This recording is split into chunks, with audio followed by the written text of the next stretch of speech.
Você pega o que aconteceu no ano passado, 20% dos dólares que estavam circulando no mundo foram criados em 2020. Agora, em 2021, tá acontecendo de novo. Daqui a pouco a gente vai ter 40% de todos os dólares no mundo criados nos últimos 2 anos. Enquanto com o Bitcoin, como você falou, serão apenas 21 milhões, que é a questão da mineração. Que é uma coisa que as pessoas não entendem. Acho que elas não entendem. Como assim é digital e minera?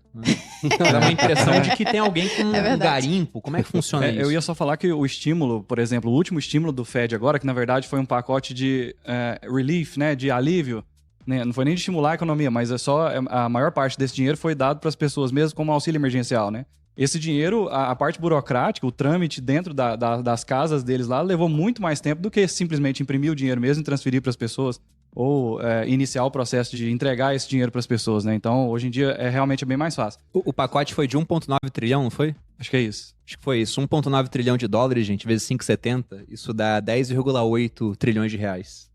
Isso é 30% maior do que o PIB do Brasil. Mas eu ia falar a respeito do que a Malu falou sobre digital, né? Eu até conversei com o Bruno no direct um dia, ele postou um story sobre isso, né?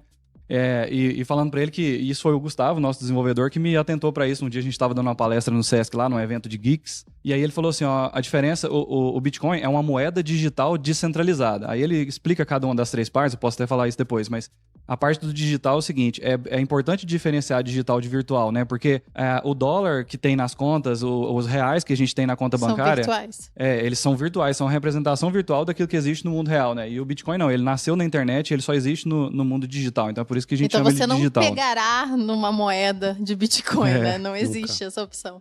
Não existe, mas assim como você mal pega nos reais que você tem. Pô. O quanto da renda de uma pessoa hoje... ela vê realmente em papel moeda impresso. A não ser que você seja um traficante de drogas, né? É uma parte muito pequena. Eu não pego.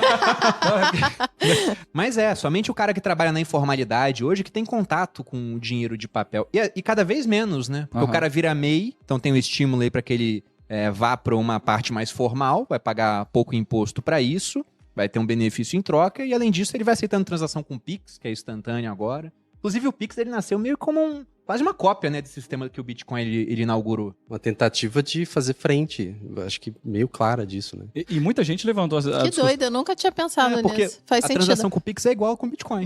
Exatamente, é melhor que Bitcoin, então é isso que você tá falando, né, Bruno? Entendi. Não. Mas o Pix, olha, se no sistema bancário tivesse volta de uma transação, seria o caos, né? Imagina que eu comprei alguma coisa sua, fiz um Pix, você me entrega, eu ligo pro banco e falo, eu transferi errado pra Malu. Mas tem, né?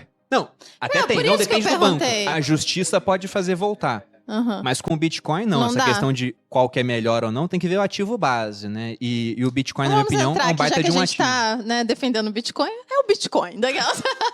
Mas vamos voltar à parte de mineração? Vai, conta a mineração. O que seria esse processo de mineração? É o processo pelos quais os bitcoins são criados. Então, quando o software começou a rodar, existiam só 50 bitcoins. Isso foi em que ano? Isso foi lá em janeiro de 2009. O Satoshi Nakamoto era o único que estava rodando isso. Uns 9 dias depois entrou o Ralph Finney, que é um dos suspeitos de ser o próprio Satoshi, ou ser parte da gangue aí. E ele já até faleceu, né? O corpo dele está congelado na esperança de que um dia exista tecnologia para ressuscitá-lo. Essa curiosidade ele é legal, tem uma né? doença incurável, então quando houver cura para a doença e tecnologia... E dinheiro para isso ele tem, porque se os caras mineravam no comecinho, eles juntaram muito Bitcoin, né? Sim, e ele deixou para os herdeiros, ele disse que os 2 filhos dele são bem safo com informática, assim, como ele, né? E é uma quantidade muito significativa, equiparável à do próprio Satoshi, que é outra carteira. Então, se o Satoshi e o Ralph Finney são a mesma pessoa, ou no mesmo grupo, na verdade, ele tem mais bitcoins do que se imaginava.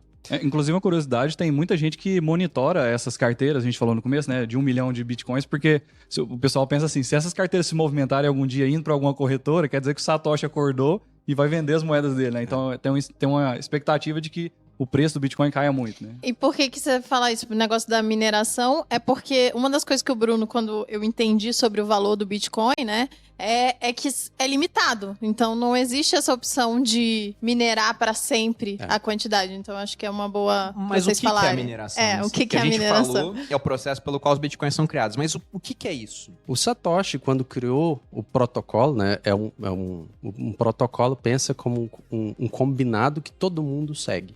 Quem não segue o protocolo não está falando a mesma língua. E não está na rede, A né? língua é um protocolo. Quem está na rede é obrigado a usar o mesmo protocolo. Né? Se eu começar a falar palavras que não estão no protocolo da língua portuguesa, eu não vou ser compreendido. Ninguém entende. Então, no protocolo do Bitcoin, ele estabeleceu assim, ó. Para produzir novos Bitcoins, você tem que comprovar que você despendeu uma quantidade de força computacional. A forma que comprova isso é você fazendo a produzir um número, um hash, que só consegue produzir quem realmente faz por força bruta muitas tentativas. O pessoal de humanas, um hash é uma combinação de números e letras, né? Uma palavra de números e letras. É um cálculo, ele não é complexo em si, tipo, é um cálculo direto lá, você pega uma entrada, cospe uma saída. Basicamente, mas ele matemático. gasta CPU, ele gasta ciclos de CPU para ser produzido. Você colocaria, naquela época, onde era muito mais fácil, porque tinha menos gente minerando, você colocaria o seu computador pessoal no começo para rodar esse protocolo do Bitcoin e a força computacional desse computador, resolvendo problemas rodados pelo protocolo, como recompensa ganharia Bitcoins. Seria basicamente isso. Né? Que na época eram 50, e a cada 4 anos essa quantia de novos Bitcoins gerados a cada 10 minutos, ela cai pela metade. Então foram 25 no primeiro halving, 12,5, e a gente está na quarta era do Bitcoin, 6,25 Bitcoins gerados a cada 10 minutos. Isso vai acontecendo a cada 4 anos. Só que ele... A própria palavra halving é isso, né? A queda pela metade. Cortar pela metade. A recompensa. Né? Mas além da recompensa, eles recebem também o dinheiro das taxas, né? As fees de mineração, né? Isso.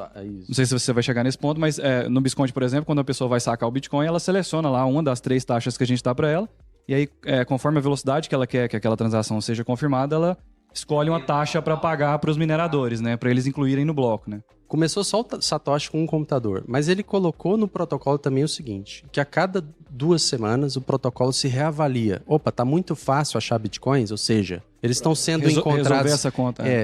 Em menos de 10 minutos, foi 9 minutos, foi 8 minutos a média de encontrar cada bloco. Então, o próprio protocolo aumenta a dificuldade proporcionalmente para voltar a ser 10 minutos.